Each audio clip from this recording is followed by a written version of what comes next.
তলৰ সিদ্ধান্ত মতে আমি কৰি আছোঁ ATC অঞ্চলত ক'ত ইলেকশ্যনৰ কাৰণে নটিছ দিছে এই জাগাত আজি লাষ্ট এই কি জাগাৰ নাম আছিলে নাম্বাৰ 1 বুঢ়াজাৰ নহয় এইটো কাৰকুটিক আমি লাষ্ট আজি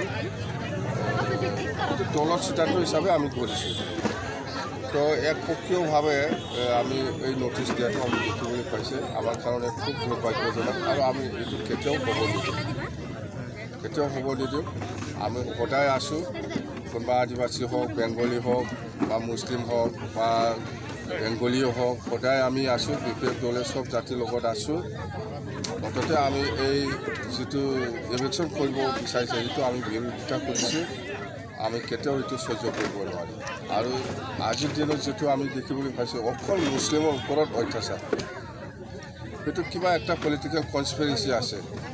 তাৰমানে প্ৰমোদৰ মতে মুছলিম সমাজৰ মানুহে প্ৰমোদৰ ওচৰত যাব লাগে যে হুজুৰ আপুনি আমাক ইলেকশ্যন কৰি দিব নালাগে নটিছ দিব নালাগে আগন্তুক নিৰ্বাচনত আমাৰ মুছলিম সমাজে আপোনাৰ লগত আছে বুলি কৈ দিব লাগে মুছলিম সমাজে এইটোৱে বিচাৰি আছে সেইকাৰণে আজি অকল মুছলিম সম্প্ৰদায়ৰ ওপৰত এই নটিছটো দি আছে ৰঞ্জিত বসুমতাৰীয়ে বিভিন্ন সময়ত অভিযোগ উঠাব ৰঞ্জিতটো BTCৰ মানুহ নহয় সেইকাৰণে মই চিধাকৈ কৈছোঁ ওদালগুৰিতো মই কৈছোঁ ৰঞ্জিতে যদি BTCৰ মানুহ হয় তাৰ কিবা কুৱেশ্যনৰ এনচাৰ দিলে হয় সি BTCৰ মানুহ নহয় যিমানেই নকয় কিয় মই ইয়াৰ এনচাৰেবল নহয় মই এনচাৰ দিব নাযাওঁ সি BTCৰ মানুহ নহয় বহুদিন ধৰি আমাৰ BTC এৰিয়াত বিশেষকৈ আমাৰ চিৰাং বাক্সা ওদালগুৰি এই তিনিটা জিলাত আমাৰ মুছলিমৰ ওপৰত যিবোৰ অত্যাচাৰ চলি আছে এতিয়া সকলো জেগাত দিয়া নাই কিন্তু কেইটামান 7টা-8টা জেগাত তেনেকুৱা নটিছৰ উচ্ছেদ দিছে 15 দিনৰ ভিতৰত ঘৰ যদি খালী নকৰে আমি উচ্ছেদ কৰিম বুলি তেনেকুৱা কিবা দিছে আমাৰ বিজেপি দলৰ এটাই কথা আমাৰ আজি BTC প্ৰাক্তন চিফ আৰু বিজেপি দলৰ সভাপতি মানে হাজৰা মহিলা হিচাপে কৈ গ'ল আজি আগৰ পৰাই কৈ আছে যে BTC চুক্তি 2003 চনৰ 10 ফেব্ৰুৱাৰীত যিটো BTC চুক্তি হৈছিল ইয়াতে ৰাজ্যসভা লোকসভা লগতে ভাৰতৰ ৰাষ্ট্ৰপতিয়ে যিহেতু সহি কৰিছে এই চুক্তি অলৰেডি লিখা আছে যে 2003 চনৰ 10 ফেব্ৰুৱাৰীলৈকে যিখিনি মানুহ ইয়াতে বসবাস কৰি আছে সকলোৱে মানে ইয়াৰে নাগৰিক বা ইয়াৰে যিখিনি অধিকাৰ আছে সেই গোটেই মানুহখিনি অধিকাৰ পাব বুলি কোৱা আছে ইয়াৰ মাজতেও এতিয়া নতুনকৈ যোনটো মানে চৰকাৰ গঠন হৈছে BTC 2020 চনত যিটো চৰকাৰ গঠন কৰা হয় এই চৰকাৰ পৰম্পৰা চৰকাৰে এই মাজতে এটা নতুনকৈ ৰাজনীতি কৰিছে অকল মুছলিম জনগোষ্ঠীটোকহে মানে উচ্ছেদৰ নটিছ দি আছে কাৰণ এই চৰকাৰী মাটিতো সকলো জাতি জনগোষ্ঠী বহি আছে কিন্তু টাৰ্গেটটো মুছলিম জনগোষ্ঠীৰ ওপৰত লৈ পেলাই যিটো অত্যাচাৰ চলাইছে সেইটো আমি গৰিহণা দিছোঁ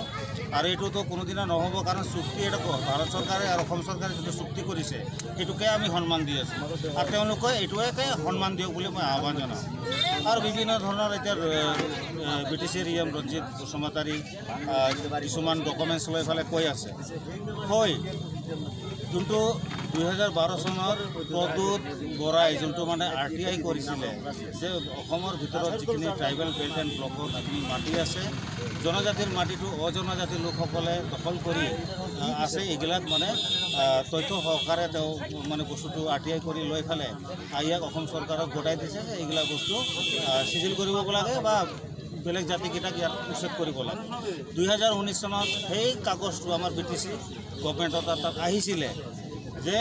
অজনজাতিৰ লোকসকলে জনজাতিৰ লোকসকলৰ মাটি দখল কৰি ৰাখিছে এইটো উচ্ছেদ কৰিব লাগে সেই সময়তে আমাৰ BTCৰ চিফ তেতিয়া আছিল আমাৰ হাজৰা মহিলা হিচাপে সেই সময়তে কৈছিল যে এইগিলা বস্তু আমাৰ ইয়াতে নচলিব BTCত নচলিব BTCত কোনো ধৰণৰ উচ্ছেদ নহ'ব বাৰম্বাৰ কৈ আহিছে আৰু আমাৰ যোৱা 5টা বছৰত মই যিহেতু MCLA আছিলোঁ মোৰ MCLA কাৰ্যকালত আমাৰ BTC গভৰ্ণমেণ্টৰ পৰা বহুত জেগাত আমি ম্যাদী পাট্টা দিছোঁ অকল বড়ো জনগোষ্ঠীক দিছোঁ তেনেকুৱা নহয় সকলো জাতি জনগোষ্ঠীয়ে পাট্টা পাইছে কোনোবা বেছি পাইছে কোনোবা কম পাইছে কিন্তু সকলোৱে পাইছে কিমানটা পৰিয়ালক ইয়াতে উচ্ছেদৰ জাননী দিছে গম পাই নেকি ইয়াতে আমাৰ তাৰকুটি এৰিয়াত 33টা ঘৰ পৰিয়ালক উচ্ছেদৰ জাননী দিছে আৰু আমাৰ গৰিয়াজাৰ কালিফল এইসকলক শংকিত হৈ আছে সিহঁতে আমি জানামতে অলৰেডি নটিছ সিহঁতে মানে ৰেডি কৰি ৰাখিছে কেইদিনৰ পিছত দিব কিন্তু আমি এটা কথা স্পষ্ট কোনো ধৰণৰ আমি জনা মতে আৰু আমাৰ প্ৰেচিডেণ্ট শৰ্মা মহিলাৰী ছাৰে আমাক জনোৱা মতে কোনো ধৰণৰ উচ্ছেদ নহ'ব। এইটো এটা ৰাজনৈতিক ষড়যন্ত্ৰ।